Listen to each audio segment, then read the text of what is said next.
You must not avert your eyes. This is what is coming at us. Do not avert your eyes.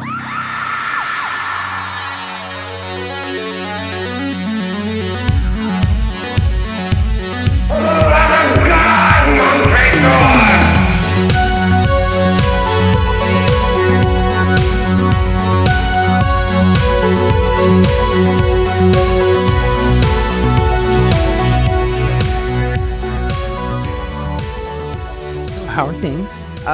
Things are things. It's November. I'm half insane. How about you? I'm doing okay actually. Just trying to finish up the renovations, and it's been a lot. You were installing that new high-powered bidet, right? Yes. What was it? The Ass Blaster 5000? I Mhm. forget what the model number of that one was. No, yeah, because you were trying to figure out if you could outfit the water supply tank straight into Sigma Brain. Yeah. Well, I got one of those, like, those filters they put in water bottles that you can like filter water as it comes out. I got one of those and I tried to put some Sigma Brain in it and it just clogged up. So it didn't work very well. So I'm going to have to try to do something else. And I kind of made a mistake when I first hooked up the bidet because I piped it right into the hot water line and that hurt. Yeah, that's Yeah. not ideal. No.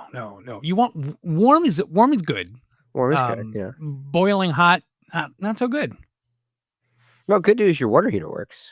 Yes. Yeah. I got to turn that thing down just a little bit. I think you did say you're doing something with kitchen renovations too, but I checked out somewhere when you said you took the chainsaw to the cabinets. Well, I mean, there was instructions on how you could like take them out cleanly, or and I couldn't find a sledgehammer, so chainsaw it was. Yeah, I mean, it makes sense to me. Oh yeah. I mean, how else are you gonna get cabinets out? Is there a better way? I don't know. I've always been partial to summoning demons and have them cart off the cabinets to the underworld. Yeah, well, that works for you, but it doesn't always work for all of us. I mean, you can. It's just a small service fee of your soul. Okay, well, I'll just go and impersonate you again and see how that works out. You won't even miss it. I'm telling you, it's fine. Oh, okay. My soul or the kitchen cabinets? Which one are we talking about missing? Definitely the kitchen cabinets. Yeah, I do kind of miss this. So, are you getting new cabinets? Yes. Okay. I'm working at getting new cabinets, and Gimcrack might like them. I'm going to have them fashioned out of the skeleton chests of baby animals. I do like that. Yes. Yeah. Wasn't a lot of storage area in those, so I might we might have to skip that and just get something from IKEA. But that was my first goal. IKEA is also evil enough to qualify. Yeah. Well, we're the Found on Shelf podcast, I think. Right? Yeah. Are we doing a podcast here? Or what are we doing? Yeah. Hello and welcome to Found on Shelf. We are a podcast about movies. Uh-huh. And also kitchen renovation. Yes. And That's our proper spinoff. bidet temperatures. Mhm. But mostly about movies, we swear. Mhm. Each week It's we come to you. Thanksgiving. It is Thanksgiving. And this week for Yeah. Thanksgiving, we are coming to you live from the basement of Gimcrack's Cursed Video Store. Unlike every other week when we come to you live from the basement of Gimcrack's Cursed Video Store. Mhm. I am Patrick, Mhm. your thankful host. You know what I'm thankful for this evening, Dustin? What are you thankful for? I'm thankful that Thanksgiving only comes once a year. Yeah. Yeah. How about you, Dustin? What are you thankful for? This is my co-host, Dustin. Hi, I'm Dustin. I'm thankful for our listeners, such as the listener that just recently left a comment on our Rumpelstiltskin video, Anime Flower Child, who said, and we did promise we would read the comment on the air, the fascinating thing about the breakfast bug is that he only needs his name to be called 3 times. Not 3 times by a single person. A surefire way to be an annoying cousin. And we won't say the bug's name because we want to enjoy our Thanksgiving. And speaking of annoying cousins, this is the Thanksgiving episode. You like that? That was a nice clean segue. It was, yeah. Thanksgiving, thanks for everybody. I just love the pretense that anything on this show isn't forced and labored. It's all very sweaty. Yes, very sweaty. Just, I don't even know what to say about that, Gimcraft. All right, so I say onto this day of thanks. Let's watch a movie. Yeah, fuck it. All right, Fist coin, Jackalope. Go. In honor of Thanksgiving, this week's movie is also a colorful, food-based good time, hiding alarming racism. Oh, you know what? This is a eating meat. That's Thanksgiving related, right? Mm-hmm. And you know what? We are doing musicals, music-related films for November. It is Rocksgiving. Rocksgiving. And Yeah. we did Wild Zero last time about a Japanese greasy rock and roll band. It was going to be Rocktober, but like Dustin was so focused with the Sigma brain, he was just locked in for all of October. So we moved all Rocksgiving over here. And you can't do Rocktober and Halloween stuff at the same time. It's just, you just pigeonhole yourself too much. So, we've magically programmed the Jackalope to only spit out musicals for last episode and this episode. Yes. Yeah. Everything is still random. Nothing is pre-planned. No, nothing at all. Nothing at all. Big Meat Eater, huh? Yeah, Big Meat Eater. Dustin, I have some questions about this right off the bat. Okay. Is this a porno? I don't know. Let's listen to the trailer and see. What's it like to become one of football's cowgirls? Debbie Does Dallas has all the answers. I got a great idea. Why don't we all work hard to raise money so we can go to Texas with her? I'll give you $10 if you let me look at your tits. Mr. Green! Well, Mr. Bradley, we're not just flashing cars anymore. You mean you'll do anything I like? Listen, girls, there's money to be had, fast money. And we don't have to do anything more than what we do with our boyfriends. And they certainly have fun, don't they? And we're all still virgins, aren't we? Okay, who's got a banana? Sorry, wrong trailer. I'm on the verge of something big here, something really important. But I'm stuck unless I can get some radioactive fuel. Polonium, my power source.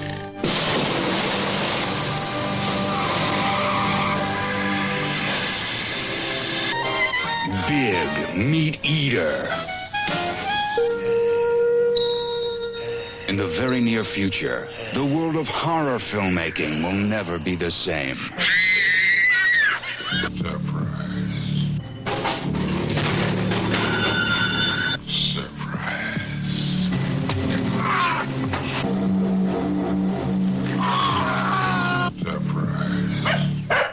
Big Meat Eater. Are you on his shopping list? Walking down In the very near future, the world of musical comedy filmmaking will never be the same. with everyone he meets. As the screen explodes with music.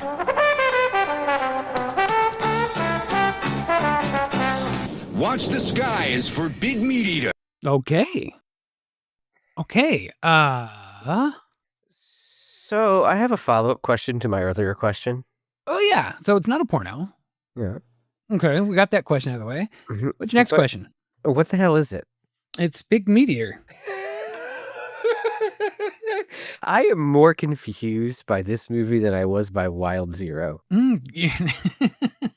I was very confused by Wild Zero because I didn't know what the fuck was going on at any given point in time. And this one, I feel like my feet are under me. I feel like I know what's going on, but I don't know what's happening or what to make of it. Yes, you know what's going on. You just don't know why it's going on. Yeah, so this is it's a Canadian comedy sci-fi horror film. I am willing to bet it was one of those movies made with the endowment the endowment that Canada will give to filmmakers and artists, which is why a lot of movies get made in Canada. Oh, I'm sure. Yeah. Mhm. You got to get that free Canadian money. You'll be sad to know that there was supposed to be a sequel to this movie that never came into existence. Was it called Bigger Meat Eater? It was called Teenage Mounties from Outer Space. See, that sounds great. Mm-hmm. It would have been great. But yeah, this is So are you telling me this movie wasn't a huge success initially? No, it was not. Really? Yeah. Absolutely shocked. Yeah, it was not on a huge blockbuster film here. I don't know what it made in the box office, but it was not much. Did it don't have believe a box office? Yeah, probably not. And I don't think that the director or writers went on to really do anything else. So, Well, I read that some of the writers went on to make other movies, but the director didn't. right. Yeah, there was a couple of them on there. This is a creative effort between several people. As far as writing it goes, yeah. Yeah, and the only actor that's really was really known in this movie was the Abdullah, the gentleman played by Clarence Big Miller, who is a musician. When he's not acting. I do feel that they thought they needed at least one person that could sing for their musical. Mm-hmm. And they got a jazz musician? Yeah. Yep. It works. Yeah. It was fun. I mean, I didn't really understand his role, but it was fun. I'm afraid that it's racist. Yeah. I don't know. So what would be your elevator pitch for this movie? For this movie, Jesus Christ, what a very profound question. How do I want to sum up Big Meat Eater? Hey, do you like camp? Sure. Do you want to see a movie made by people who like camp and aspire to camp and really wanted to make a camp classic? But we're like really trying to force it into being. Just I'll die working on the camp bellows, really hammering this out. It doesn't quite work, but I do like it. Yeah. And I think that's the aspect of camp that they weren't working on. It's like when John Waters' description of camp, which I don't know that I necessarily agree with all the time, but works in this venue of the ludicrously tragic or the tragically ludicrous. This movie is that in its aspiration to be that. It's trying to be camp, and it doesn't quite. It doesn't ever not feel forced, but because it's doing what it's doing, it ends up being camp anyway. Yeah, it was. There was a lot of different things going on here. It was very weird. Yeah, weird's a good word. A lot of things went unexplained. It's one of the stranger movies I've seen. Yeah. I would have loved to have seen a sequel to wrap up some of those plot lines that we never got to. But I definitely don't think they'd wrap any plot line up. I think they would just make it weirder, which I'm here for. To be fair, to iterate, I kind of trashed this movie a little bit. I think it's fun.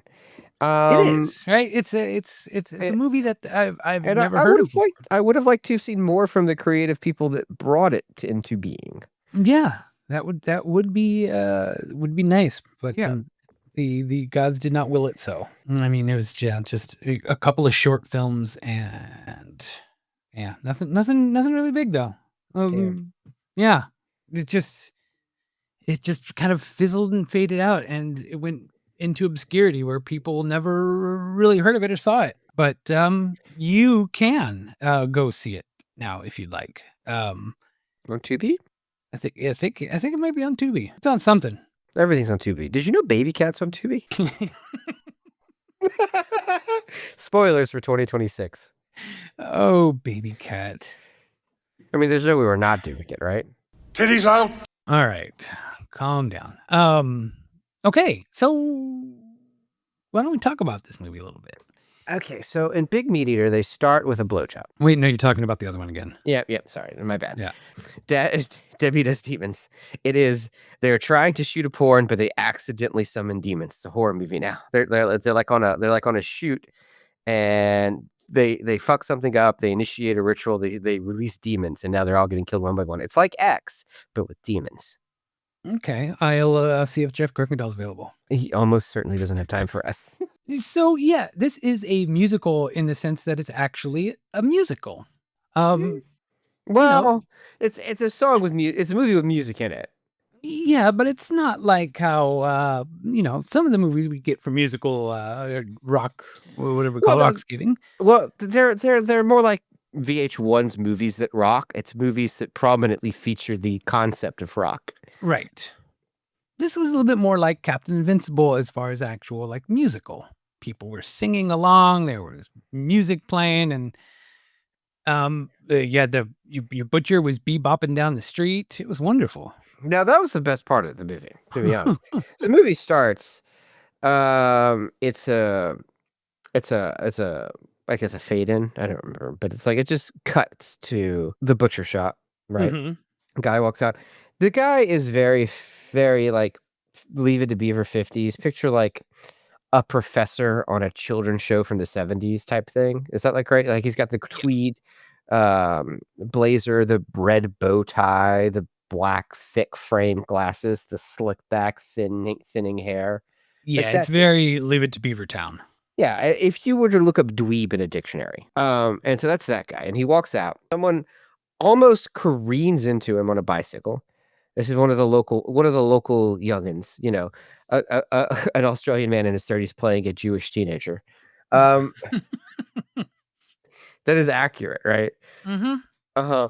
And he's beating up and down the street? Well, no, he immediately turns to the camera and breaks the fourth wall. Hello, welcome to what's the fuck is the name of this place? Oh, the city Lanesville. No, and it's actually named after a real city. I forget the name. It was like Bermquistville or something weird like that. Anyway, and then he starts like talking about how nice the town is and everything, and that kid that we just saw wants to be a nuclear scientist. And I do want to say that at some point in this movie, we 100% get a nuclear Boy Scout plotline. Yeah. You know about the nuclear Boy Scout, right? No, I don't know, but I know there was a nuclear Boy Scout in this movie. Okay. Because he was kind of a nuclear Boy Scout. Oh, we'll have a sidebar when we get. Okay. Burquitlam is the name of the city, which is actually a name of a city in British Columbia. So there you go. So very Canadian. And then he starts bebopping down the street. And it's a song about being a butcher. Wonderful. Fantastic. And it's not the Fallout song with the smacking and whacking and whatnot. No. There's actually significantly less smacking and whacking you would think in this movie than with considering the name. Yeah, this is very true. On his way to the town hall meeting, there's some really good jokes in this movie that kind of get thrown out by the wayside. One of them, which when he walks to the meeting, the town is run by a mob. The mayor and everyone in the town council are a mafia family. The mayor's the boss, but they refer to themselves as the council, right? And like for instance, one of them is like Alderman Jimmy the Shoes. Yeah. It's really good. And they've got like their little like gangster hats on and suits and all that stuff. They have not even pretending. Yeah, they have suits and they have fedoras. And the fedoras do not go with the suits, by the way. They are going for contrasting colors, but not in a way that works. I wasn't paying attention to fashion on this. I'm glad somebody was. You know, that's what I'm here for. Yeah. So yeah, and like the whole town is at this council meeting, and you've got and Bob the butcher is delivering some haggis to one of the fine ladies that's waiting at the meeting. So to really drill down on this, but he since she was going to be in the meeting, he just brought her order of haggis to the meeting, which is unrefrigerated. Yeah. Bring the meat, and they're just going to sit through this hot ass meeting with the haggis just at room temperature for God knows how long. Yep, that's the butcher for you. Yeah, and that's the other thing. It's getting really hot in that room. It's an insane. It's insane in terms of like food prep. You would think the kind of person like this would like have like a septic tank in the floor of his butcher shop that with a trapdoor access or anything. And I mean that's crazy. No one would do that. But like that's the level of insanity in terms of like hygiene and food preparation that goes into this gesture. So anyway, what happens next in the movie? Oh, well, then he gets up to give his speech where he gives the fantastic line. The future lies in the future. Yes, the future lies in the future. Which is the town motto. Yes, and he decides that he wants to develop a universal language, a brand new language. For the entire globe. And start off in the city. In the city, yeah. And everybody can learn this within 6 weeks. You'll learn this brand new language. Now, there's a couple layers to this joke. One of which is that the town is actually a cult, right? The town is very cultic. No, it is. Because like, as you go in, like it's being run by the mob, but as you go to the school, they have these weird rituals. They have all these weird sayings throughout the town. It's clear the town has a cult mindset. So it's interesting that. Yeah. But I had a thought. and this is kind of a shot in the dark. I don't have a good cultural lens for Canada, but do you think it's a joke about Quebec? I don't know. Because Quebecese, a lot of Quebec uses the French language, whereas a lot of the rest of Canada does not. You know what? I think Northern Monkey, if you're still listening, I believe you're in Canada, and maybe you can tell us. I really love all the fan engagement in this one. Let's really drive those numbers, guys. Get your fans together. Let's do it. Let's call it a call to action. Wow, you're excited. Oh, I'm all hopped up on turkey. All right. I'm something of a big meat eater myself. So yeah, and while the Bob the Butcher's giving his presentation, it's getting really hot in that room. So they decide to go down to the broiler room to Jimmy the Shoes or whatever his name is. To see Alderman why Jimmy. it's getting so hot, and that's where we meet Abdullah, the rather large gentleman.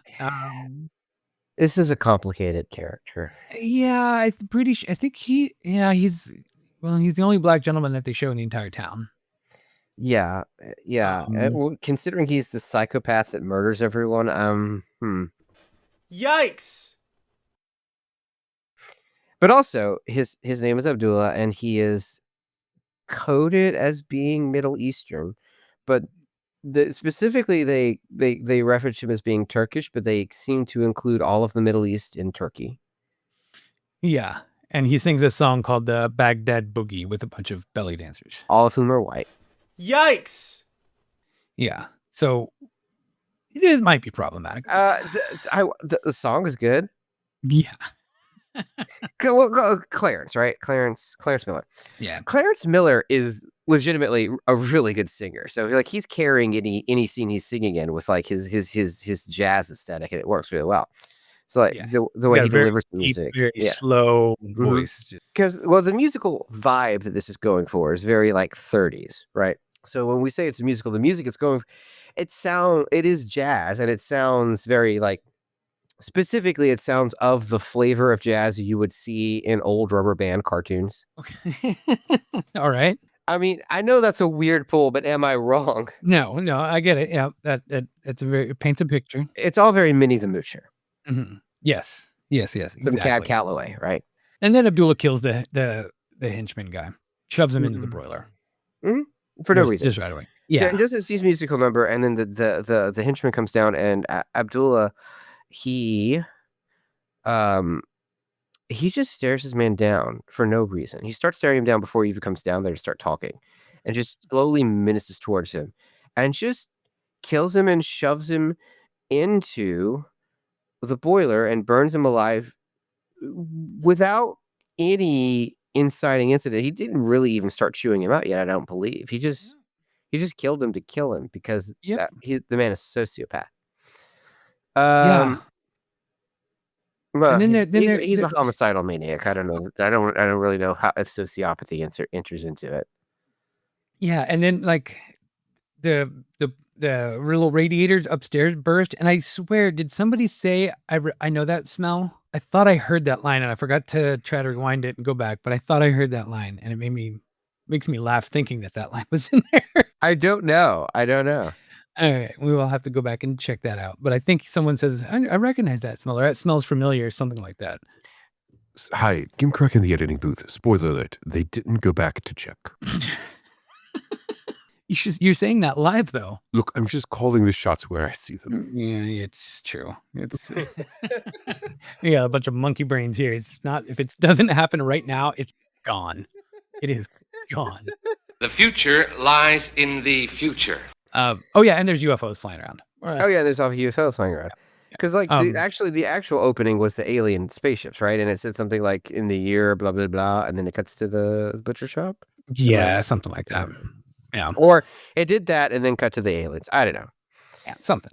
And yeah, so the mayor fires Abdullah because it was too hot, and as a severance package, he gives him a phone book, which he rips in half, and he has a little red fez that he wears too. Yeah, yes, he does. Yeah. That's gonna be a fucking yikes from me. Holy shit. And then there was a line, I don't remember where it happened, but somebody was like, "Oh yeah, and this is Abdullah. He's Turkish," and he's like, "Oh, it's my delayed." He did say that. Yep. That was good. So yeah, Abdullah ends up sneaking up on the mayor when he's working on his car and kills him, crushes him, shoves his finger in the engine and cuts him off. It's like, wait, what? And then he's just walking around town with the mayor in a burlap sack. Not sure what to do with him. He walks in front of the building that the butcher shop that's getting a meat delivery, and he sets the bag down because he's tired, needs a rest, and they accidentally deliver the dead body with the rest of the meat in the freezer. So now he has to try to get in there, and our butcher, who's Bob, right? Bob, yeah, Bob the butcher. Bob the butcher decides to hire him. Yeah, because he thinks he's there from the agency. Temp service. Yeah. What happened to the guy from the temp agency? Because apparently he really did contact them, and that never shows up again. Yeah. Who knows? Maybe Abdullah killed him too. Probably. There's not enough really backstory on Abdullah. No, he exists solely as a force of murder. I thought he was going to be like with the aliens, but I thought he was going to be the alien. Yeah, I thought he was going to be the big meat eater. Yeah, and he is. I mean, he is the big meat eater. But like, also that never. No. Yeah. Right? Because he says that the song "Meat Eater" is him saying, "I'm a big meat eater," but like, there is no cannibalism in this movie, and there's nothing shown. And eating meat doesn't really factor into the plot too much, to be honest with you. Well, except for that, it takes place at a butcher shop. Right, but the meat in the butcher shop is actually nuclear fuel. So yeah, whatever that was called, Bolognian. So let's talk about the family that lives next to Bob upstairs in the butcher shop. Our B plot, yes. What were their names? I don't. They were Moldovan or something. I don't know. Were they Moldovan? I think that's what he said. So they're very Yiddish coded. Mm-hmm. Yeah, except for the fact that their son is Australian. Yeah, there's that. there's that, and then they also have a daughter as well. So it's that family, and then like it's funny because they're trying to set the daughter up on a date, and the son's like, "Well, I'll introduce you to my friend. He's a greaser," and then the mom's like, "Oh, I love Greek people. They're so nice." It's just little stupid jokes like that. Mm-hmm. And it's very Canadian jokes. Very they are very silly. Actually, that is good. That is a good disclaimer to put out. They are very Canadian jokes. It is very much that vibe of like strange brew type stuff. Yeah. And then like you said, you get weird cultish things like the school. Mm-hmm. Yeah, the school, because they have like they have their own sayings, their own like things that only specific like lessons they're learning, things they're saying that are not really jive with anything else, and then also a ritual gum massage. Now we will all perform our daily gum massage. Yes. Yep. Mm-hmm. We'll all and then all the kids in class are massaging their gums. But the son, he wants specifically to build a nuclear device. Mm-hmm. And he's building one in the apartment upstairs. Mm-hmm. This movie comes out in 1982. Yes. So, is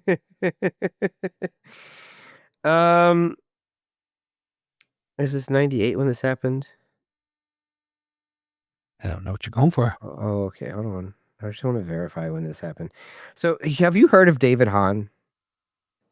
No, I don't think so.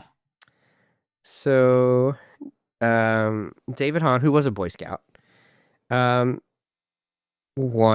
attempted to build a nuclear reactor in his parents' backyard, in a shed. And he did, in fact, build a homemade nuclear reactor. Okay. He made I guess it was a breeder reactor. It was I guess it wasn't like it's like a stage of that. He had radioactive materials. He managed to secure radioactive materials as a, let's see, how old would he have been?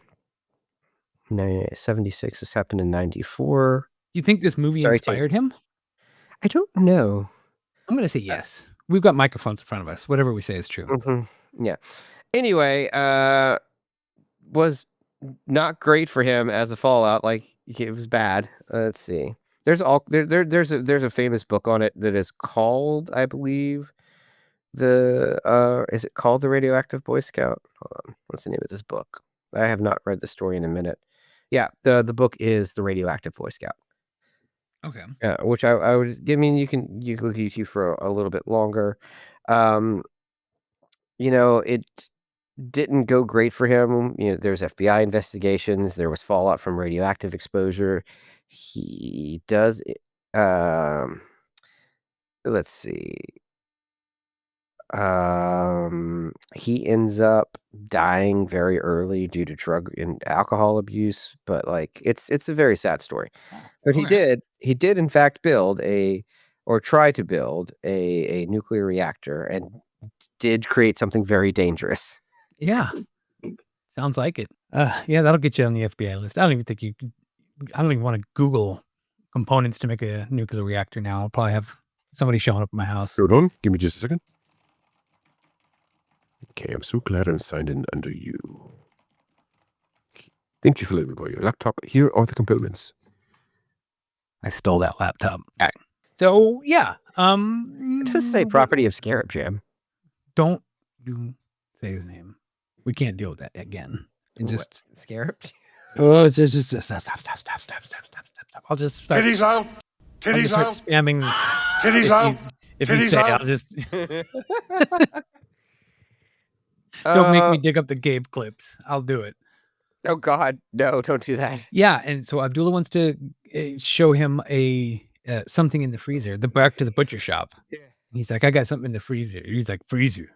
But he doesn't really talk much either. He talks a little bit, but then he sings in complete English. So I'm not sure what that was all about, but whatever. I'm sure it was supposed to be a joke. Yeah, I mean, 1982 Canada, maybe it was. I'm not sure. And then Abdullah tries to strangle him with some sausage links, which was another good joke. And they break immediately because they're sausage links. Yeah. Yeah, so Girl was on a date with the greaser, and then we finally get to see the aliens. Would you like to describe what the aliens look like? Yeah, they're wind-up robot toys. They are wind-up robot toys 100%. They just film them while they're moving after they've been wound up, and then they put subtitles underneath them as if they're talking in an alien language. Fucking fantastic. It is fantastic, yes. No notes.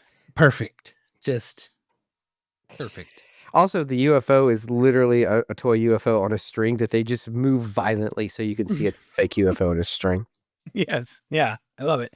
I just love the robot aliens. It's perfect because they didn't have a budget to do anything with. So it's like it's giving Ed Wood. Yes. Very Ed Woodish vibes on that for sure. And then so the aliens decide that they also want to get the power source that's underneath the Well, let's talk about that actually. Hold on. That part. So there's a couple things going on. Firstly, they need to, when they're cleaning the butcher shop at the end of the day, Bob says we have to make sure since this is food, everything has to be clean and sterile. And so that's why we will rake all of the garbage at the end of the day into this trap door in the middle of my butcher shop floor that leads directly to a septic tank. Yeah. Opens up a trap door and where all the food is, and there's a septic tank right there. Just push it all down. Boop, boop, boop. Not worry about it. Yeah. Now, a couple of addendums to this. The family that lives next door, they are quote unquote in construction. They are part of the mob family, literally related to the mayor, who is the mob boss of the town.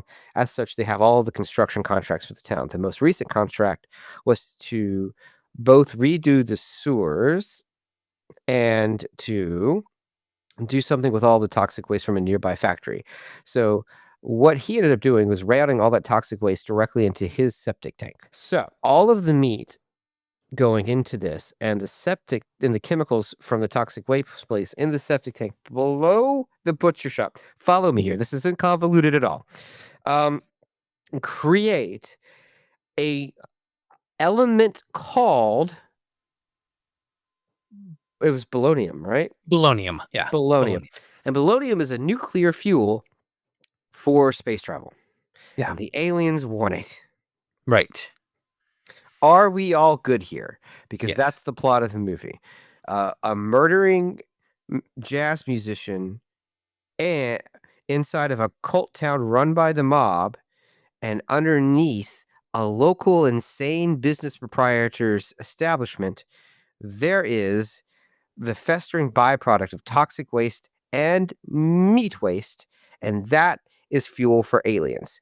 Concurrent to this, there's also someone who's trying to build a nuclear reactor above the facility. That's the plot. Are we good?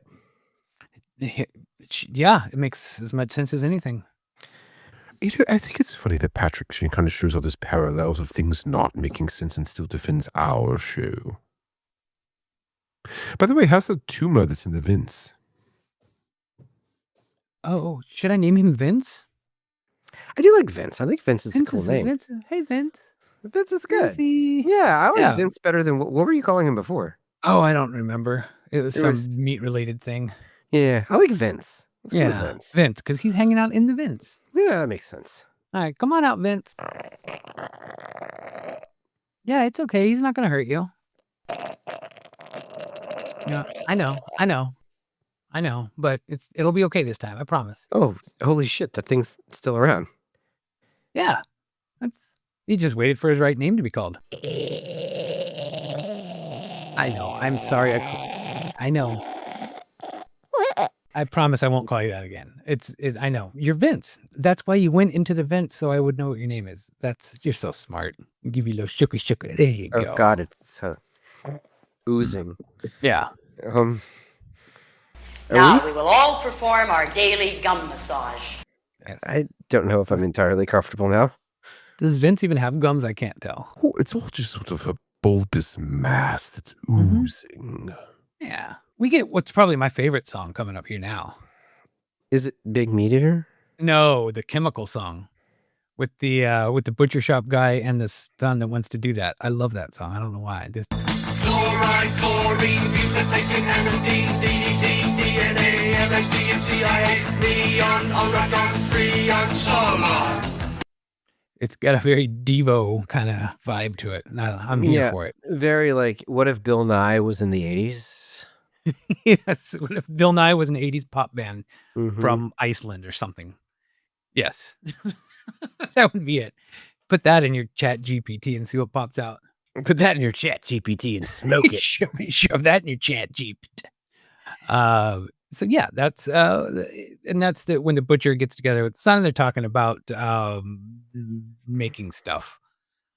Meanwhile, the aliens have reanimated the dead body of the mayor, who's now walking around town, instructing people to build stuff that the aliens wanted to build. Also, he has an egg beater for a hand. Yeah, because he lost his hand, so they gave him an egg beater. This movie is just fucking all over the place.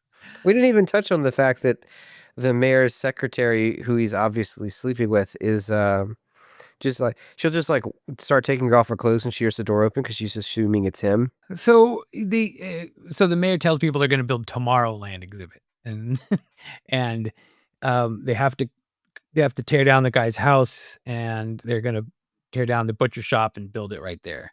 And there's like a traveling salesman that shows up selling shaving cream, and then he goes to see a psychic. Like, what the fuck is going on here? Did I just pass out or what? What happened? The traveling salesman, I thought, was part of the mob. I thought so too, but then he wasn't. I don't know. I think he was, and I just think that he realized he was about to get his ass killed, so he left. Again, I think it was unanswered plot lines. Yeah.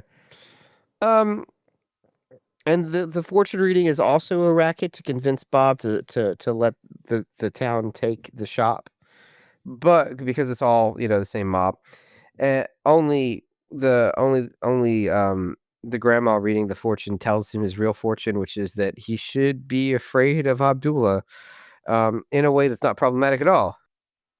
But they got a talent show to get ready for. Is it a talent show? What the fuck? Yes. I wasn't sure what the fuck was going on. Also, Abdullah murders a child's Dalmatian puppy for no reason and turns him into hors d'oeuvres for the talent show. Yeah, because he's pissed because his body's missing. So he wants to do something. No, Abdullah I really needed the to be fleshed out a bit. yeah, there needs to be some sort of motivation for any of the things that happen or surrounding Mhm. his character. Mhm. Yeah. Let's try to make a remake of this movie. Oh, no. There's no way you could make a remake of a movie this campy and land it. No, it'd be too forced if you did. Yeah. It would not work. Mhm. So, okay, we're, like, kind of getting to the end here where it's just so Bob goes back to the butcher shop and Abdullah, like, clocks him over the head with a pig head, Yeah. and now he's, like, mutated or something and starts walking around kinda like a zombie. Well, he gets thrown into the septic tank, and the toxic waste mutates him. Yeah. But the mutation wears off. Yes, Because you and didn't you know the mutation wears off because the little titles on the screen tell you so. Which is the second time we saw it, because what we didn't say was that the nuclear Boy Scout, he's over here trying to get money for nuclear materials for his reactor, and he broke into the mayor's office, and the aliens, for some reason, abducted him and then turned him into a monster. For And then- reasons. and that also wore off. Yeah, that was like a 5-minute plot line. Mhm. There was a lot of 5-minute plot lines. Yeah. Do you think they were less than sober during the writing process? Either that or they were way too sober. It was one of the two. They were really far gone or dead sober. I don't know which one yet. What do you think, Vince? Yeah. Okay. Wow. Yep. I think you're right. So the little tiny robot guys are laughing because they're just causing chaos on Earth with all their mutations and resurrections and weirdness. Mhm. The son puts on some astronaut gear, fuels up his car with the he Well, finally is he figures out that the septic tank is radioactive by using a Geiger counter, and then turns his car into a spaceship with it, which was not what he was trying to do prior to this. No, but I guess he figured out like, well, why not? I got it. Might as well do it. And I then, don't then careens with the UFO in space. Yeah. Thus ending the alien invasion. Don't they crash into Bob's shop and everything Yeah, and explode? just destroy the hell out of that thing. And then the mutation wears off. Yep, mutation wears off. Bob's back to normal. He addresses the audience again. Yeah, says he's got to open up the butcher shop, and he's like, Abdullah would kill me if I left him waiting. And then it flashes to Abdullah crawling out of the rubble, looking at you, the audience, with a look of murderous fury. And that's it. So I reiterate a question I posed earlier in the night. And I just want to see if you can jive with me on this one. What the fuck was this movie? I don't know, but I liked it. And if you liked it, you can call us at 252-564-8666, which we forgot to mention at the beginning of the show, but I figured I'd mention it at some point. Now, I did see that some people said they've received it more favorably than other movies of the era, and specifically called out Eating Raoul. So I want to pivot.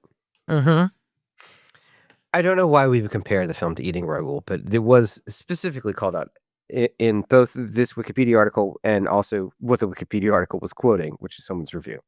All right. Have you seen Eating Raoul? I have not. You seen Chopping Mall, right? Yes. Okay, so the two people at the beginning of the Chopping Mall in the audience trashing everyone. Okay, those are the main characters from Eating Raoul. It's a joke about them being there. Okay. So it's a reference to Eating Raoul. Okay. Those two characters in the movie Eating Raoul are very uptight people in a hotel full of swingers. Okay. And their goal in life is to get out of LA and open a nice little restaurant called the Country Kitchen. And he's a wine connoisseur. And the thing that they've decided to do is to lure swingers to their apartment with sex worker ads in the classifieds. So she's going to pretend to be a prostitute. They're going to come for all manner of kinks, BDSM, age play, all kind of stuff's in this movie. They show up And then instead of that happening, he hits the people over. They have the frying pan, and they take all the money they have on them. Okay.